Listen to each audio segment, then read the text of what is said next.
Daniel and his friends, Shadrach, Meshach, and Abednego, were taken into captivity in Babylon, where they were asked to worship the king's golden statue.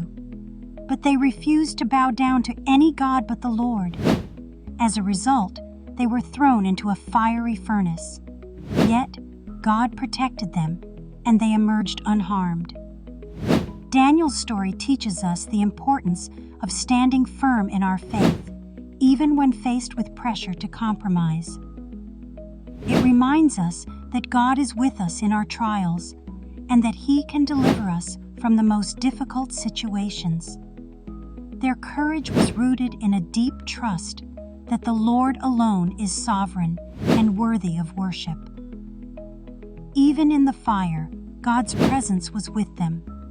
His faith in God remained unshaken, and God's faithfulness to him became a powerful testimony to others.